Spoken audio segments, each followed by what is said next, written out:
We've made it to the midway point of 2024. That means today I'm going to share my picks for the worst movies of 2024 thus far.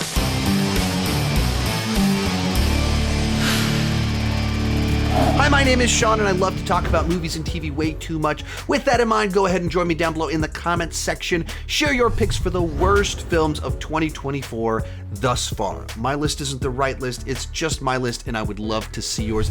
As we go into this, these aren't in any particular order. These are just the movies this year that I did not connect with at all, or I thought were deeply flawed, or they're creatively bankrupt, or whatever they were going for did not work for me. Therefore, they are on this list. Let's get started. Kicking things off with the obvious one, Madam Web. This is the movie that was the butt end of 1,000 jokes before we'd even seen it and seen just how bad it was, because the basic premise here felt so creatively bankrupt and foolish that we've got a Spider-Man cinematic universe without Spider-Man in it, and we're going to make a movie about the lady that's the origin story for the lady that leads the team of Spider Women that are not Spider Women yet. What you just said is one of the most insanely idiotic things I have ever heard. That's a weird concept for a movie, and we haven't even gotten into the quality of the film yet. And also, before it came out, they had Dakota Johnson out doing the press tour, and it was so painfully obvious that she would have rather have been doing anything else than trying to promote this movie, which made the whole thing just so uncomfortable to see. As for the movie itself, the premise was as dumb as we thought it was going to be. It does feel like the origin story to the origin story. It's a superhero movie that overtly is not about them as superheroes. The villain plot, it feels like it skips over everything interesting tied to the character. It goes into him like being nervous that these people will stop him in the future, thus creating a self-fulfilling prophecy in going after them. The characters are uninteresting. Most of them are deeply unlikable. Some of the performances, in particular from the villain, are shockingly bad. There's an insane amount of really bad ADR where they replaced dialogue to, I guess, to try and make the plot make sense. The main villain is killed by a Pepsi sign at the end of the movie. There's all these scenes of characters like picking up a Pepsi can and holding it up to the screen. The product placement, just insane levels of it. The way that this film keeps teasing Spider-Man and Peter Parker without being able to say his name is laughably bad, where they're like at a baby shower for Peter Parker and they're like, I wonder what you're gonna name him. The movie teases the Spider-Women and their characters, but never gives them their powers and never lets them do anything. It's just crazy. Such an insane misfire of a movie. Supposedly, the original version of it was essentially Terminator in the Spider-Man universe, with the main villain trying to kill Peter Parker's mom while she's pregnant with Peter Parker, and Madam Web having to stop this. So like a plotline that has quite a bit of edge to it. I'm trying to kill a pregnant woman. Terminator's the influence. Unfortunately, that's not the movie that we got. Stupid! You're so stupid! Next up, Dogman. This is the latest Luc Besson film. I saw it actually at Fantastic Fest last year, and it was a secret screening. So we went in, we didn't know what we were going to see. There was all sorts of rumors, speculation. It could be the new Exorcist, what it might be. And then they're like, it's Dogman. And everyone in the room started like looking around like, what? And it turns out it's the new, film from Luc Besson, who at one point in time put out a bunch of great films. I bet this movie has a distinct group of people that love it because it's so weird and out there in a very distinct way. But like, it's basically a Forrest Gump-esque tale about a kid that was abused by his parents or dad, who made him grow up with his dogs. And then he grows up to be a drag queen that has dogs that work for him. And then at the end of the movie, there's like a Home Alone-esque sequence, except where the person's running with a shotgun. It's out there. It's weird. And it's told like with the Forrest Gump type framing device of the life story being told. And you watch the trailer and it looks like it's a big action movie. No, that's only this one 5-minute sequence at the end of the film. That's not the movie as a whole. It's not, The Godfather with this dog person. It's this weird movie. I didn't get it. I didn't connect with it. I didn't understand what it was going for, and it was a very strange mix of things. Most of the people I talked to afterwards, that was our similar experience. It was also just a weird theater. The movie ended, and there's supposed to be a live Q&A with Luc Besson afterwards, but they couldn't get the tech right. We could see him, but we couldn't hear him. And he was doing it outside. And so you're seeing like these arches in France or whatever behind him, and he's standing in the middle of the road just doing like this. And there were like crickets in the wall. It was weird day. Moving right along, Mean Girls. I'm sure a lot of you will disagree with me on this one. That, just even in my comments when I reviewed it, a lot of people seem to really connect with it. I don't know how much of that's a generational thing or what, but as for me, I of course saw the original Mean Girls 20 years ago when it came out. I've seen it several times since then. And I guess my problem with this movie is that I just didn't feel like it had like anything new to add. It's a musical, of course. So naturally there are songs added into it. There's a couple of sequences that play out a little bit different, but it has a lot of the same jokes. It has a lot of the same catchphrases, but this cast is simply not as good as Rachel McAdams and Lindsay Lohan. It's just they're not those two. I don't think in particular the Lindsay Lohan, the girl from the Spider-Man movies, I don't think she's any way can do as good of a swap as Lindsay Lohan was able to do playing that trajectory of the lead character. And then because it's like aware of all the quotable memes and stuff and bits from the original one, every time it does one of the iconic lines, it feels like the camera like pauses to like zoom in, like, remember the line? It's a classic. We did it again. We added it in. Get in, loser. And so it just for me felt like a stale cover version that adds songs but didn't add songs I thought that were that memorable or that interesting. So for me, it just because this music didn't work or mean anything to me, the movie itself had nothing to offer. Snow White and the Seven Samurai. Now, this is an Asylum film. If you don't know, Asylum is the worst movie studio out there. All they do is make like mockbusters. So when Pacific Rim came out, they put out a movie called Atlantic Rim with a very similar premise. And then they make cover art that's reminiscent, tries to use the same fonts as the big blockbuster, but it's just a cheap ripoff. It's that sort of thing. Terminator comes out, they put out a movie called Terminated. Like, it's that level of creativity kind of going into it. And they came up with the title Snow White and the Seven Samurai. Right there, you should be able to come up with a fun, schlocky movie. Snow White and the Seven Samurai. That is a good title for something ridiculous. What movie did they deliver? It's just a cheap, lazy, derivative revenge story. No! God, please, no! No! No! No, don't like that. Of a girl whose nickname is Snow White. Has nothing to do with Snow White the fairy tale. Nothing at all.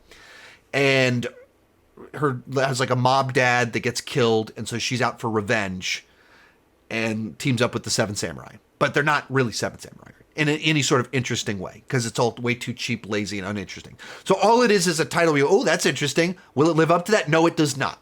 It's just like bad, ultra low budget action movie with 1 minute of Eric Roberts as her dad and just lazy action, stupid plot twists, nothing whatsoever worth it. Atlas, one of the latest Netflix movies with a big gigantic budget, a movie star, and something that seems like it should be a lot more entertaining than it actually is. So in this movie, it's about Jennifer Lopez in a mech suit battling other mech suits and robots and AIs and stuff like that.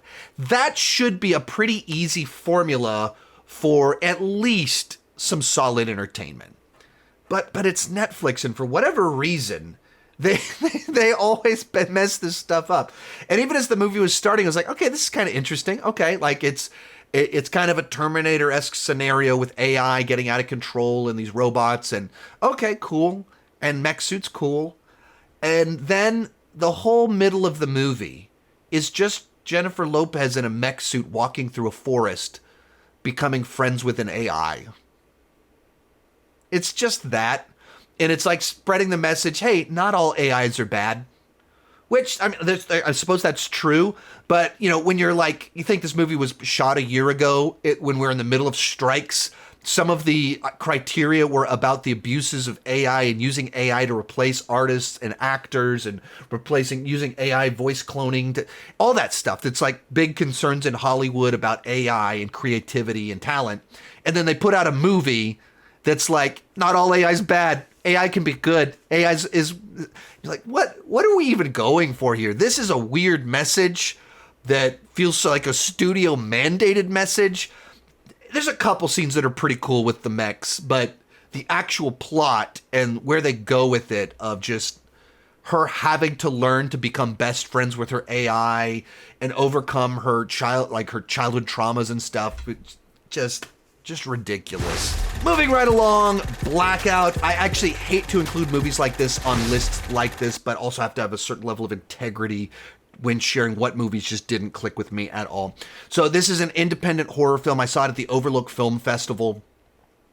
And, so very low budget. It's from a director that's been around for a number of decades. I hadn't seen any of his previous work, but he's been working a long time. And it's a werewolf story about this guy that, well, he's struggling with the fact that he turned into a werewolf, and they're trying to draw comparisons with addiction, trauma, moving forward, and I just didn't really think like any of it worked, like at all. And I can forgive like low budget werewolf costumes, things like that. Like that's not what I will hold it back. But it's like a movie where this guy turns into the werewolf and returns to town. And every conversation for the first hour of the movie is someone goes, hey, I haven't seen you in a while. And he's like, yeah, I've been working through stuff. And he goes to the next place. Hey, I haven't seen you around for a little bit. He goes, yeah, I've been working through stuff. That's the whole first half of the movie. And then there's a sequence where they're like trying to resolve kind of what's kind of going on with the werewolf. And he tells someone what's happening. And they just do some stuff that's just so stupid. Just so, like, they even know that it's not going to work. It doesn't make any sense. And so they even call out the bad writing in the moment, and then the bad writing plays out. Like, I don't think that'll hold. Yeah, it probably won't. Well, we'll just see what happens. It doesn't hold. And like, there's this, at the end of it, there's like a part where werewolf's in a cage and they just kind of let him out. And it just felt like all these moments that are like, that's just bad writing. That's not a budget thing. That's a, you didn't stop to think through this moment thing. So I don't like to pick on real small budget things like this, other than Asylum. I don't mind picking on Asylum at all. But in the case of this movie, I just didn't think it worked. Then we have Imaginary, one of the two different Imaginary Friends movies that we got this year.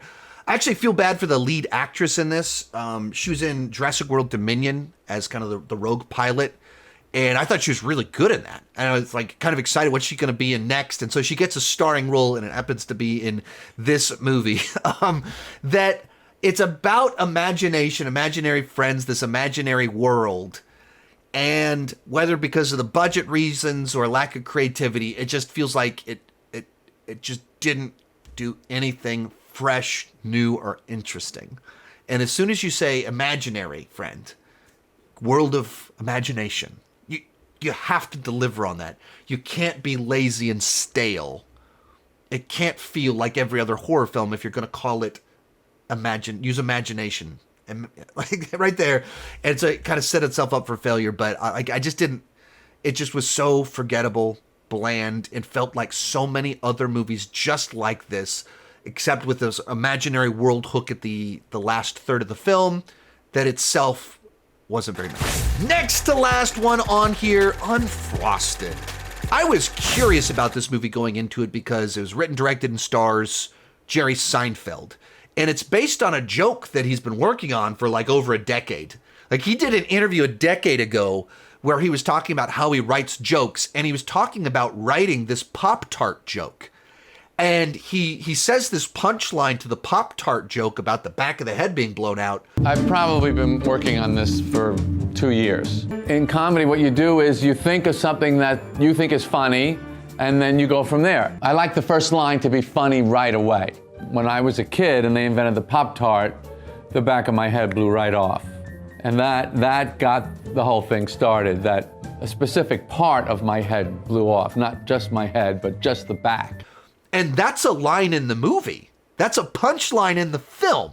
I took one bite and it blew the back of my head right off. And that's just so fascinating to me that this joke he would work on for so long kind of turned into this movie. But the film itself, and to be clear, like I was a huge fan of Seinfeld, the TV show. I enjoyed his stand-up in the past. People ask, do you like Friends or do you like Seinfeld? I've always said Seinfeld.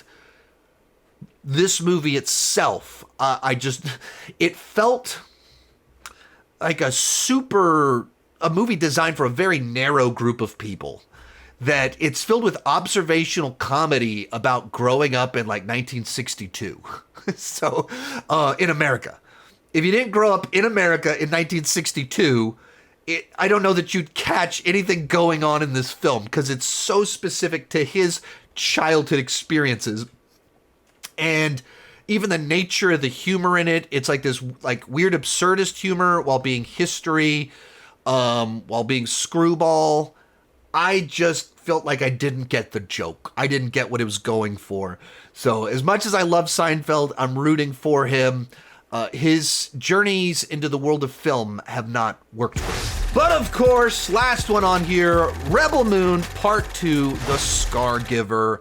And there are not words for how disappointed I have been in the Rebel Moon films. Like I feel almost like, as a Zack Snyder fan, as a Zack Snyder defender, as the person that hosted the Austin press screening of Rebel Moon Part 1, here, hyped up the movie, I just feel so disenfranchised with Zack Snyder right now of like, what happened? Like, what went so wrong? Because him doing his version of Star Wars, Magnificent Seven in space, that sounds great. Even if just on a superficial level, his visual style plus big sci-fi action epics should be an easy win. And boy, was I wrong. And it's the frustration with how lifeless and derivative it feels and how forgettable all the characters feel. It's amplified by the fact that he did all these interviews talking about the origin of Rebel Moon, going back 30 years, and him pitching the idea while in film school, and then how it was designed to be the subversion of the genre while being so extreme. But then to get the funding to make it, he had to agree to make the PG-13 version of it. So we're not watching the thing that he wanted to make. We're watching this other thing, and he's pitching that to us as a good thing when it feels just like a really cynical move. I kept coming back to it because I really had something to say about the sort of tropes of sci-fi. There's got to be a why of it, and how do we break it? And it's lifeless, bland, it's slow. The first hour of the movie is just like walking through cornfields the whole time. It's peculiar how strange this is, and where each part of this both feels like it's way too long, and it also feels like they cut an hour out. That's a bizarre combination of things to have in one film at the exact same time. But that's exactly what this film is, or these films are. Maybe when we get the director's cut, it'll like click the same way that Zack Snyder's Justice League, like, there it is, that's what it was meant to be. In the R-rated versions of the movie, everything is amplified. The R-rated versions of the movie have a slightly more satirical, like, the PG-13 movies end up being pretty earnest, where I feel like in the PG-13, it's just more straightforward. Like, But the original PG-13 versions of the Rebel Moon movies are like the worst possible trailer for the full version, because it makes you not care about any of this at all and just puts a horrible taste in your mouth that you don't want to taste any more of this Zack Snyder garbage. Please, Zack, come back to your senses and make some cool stuff again. If you like this video, I put out the opposite with my picks for the best movies of 2024 thus far. You can check that out right over here. Hey, thank you so much for watching. Keep talking movies and TV to